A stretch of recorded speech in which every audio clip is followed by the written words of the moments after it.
When the professor had gone, Sergei Ivanovich turned to his brother. "Delighted that you've come. For some time, is it? How's your farming getting on?" Levin knew that his elder brother took little interest in farming, and only put the question in deference to him, and so he only told him about the sale of his wheat and money matters. Levin had meant to tell his brother of his determination to get married, and to ask his advice. He had indeed firmly resolved to do so. But after seeing his brother, listening to his conversation with the professor, hearing afterwards the unconsciously patronizing tone in which his brother questioned him about agricultural matters, their mother's property had not been divided, and Levin took charge of both their shares. Levin felt that he could not for some reason begin to talk to him of his intention of marrying. He felt that his brother would not look at it as he would have wished him to. "Well, how is your district council doing?" asked Sergei Ivanovich, who was greatly interested in these local boards and attached great importance to them. "I really don't know." "What?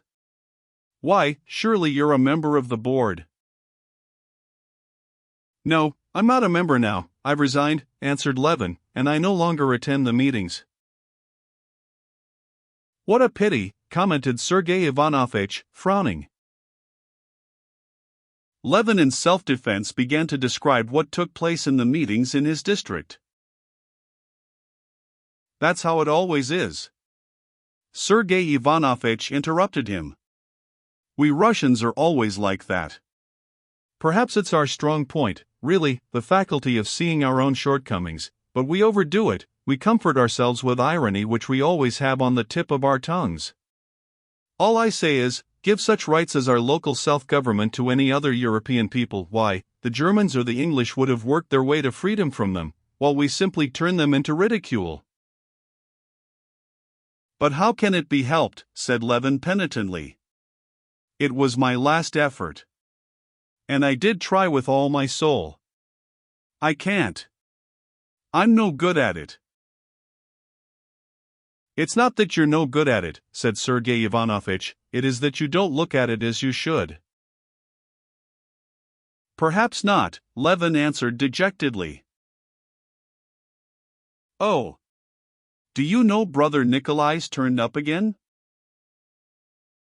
This brother Nikolai was the elder brother of Konstantin Levin, and half-brother of Sergei Ivanovich, a man utterly ruined, who had dissipated the greater part of his fortune, was living in the strangest and lowest company, and had quarreled with his brothers.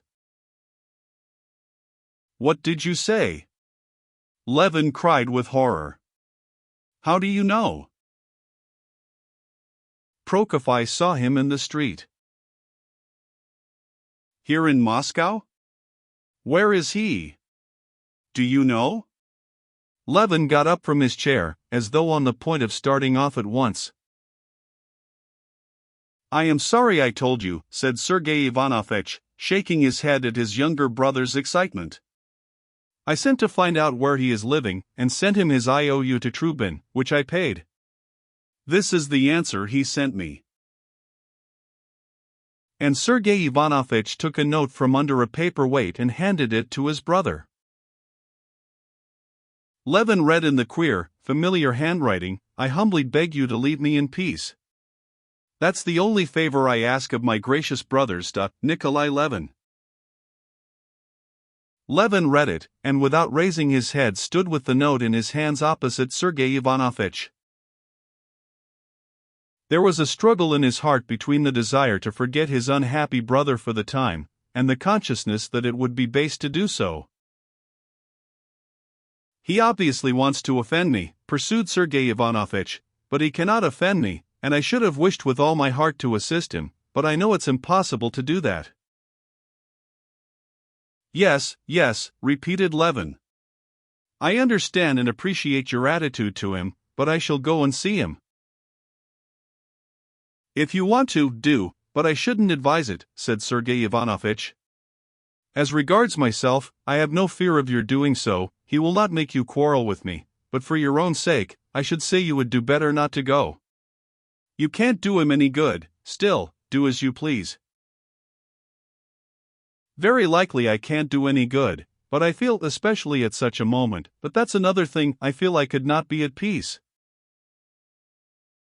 Well, that I don't understand, said Sergey Ivanovich. One thing I do understand, he added, it's a lesson in humility. I have come to look very differently and more charitably on what is called infamous since Brother Nikolai has become what he is. You know what he did. Oh, it's awful, awful, repeated Levin. After obtaining his brother's address from Sergey Ivanovich's footman, Levin was on the point of setting off at once to see him, but on second thought he decided to put off his visit till the evening.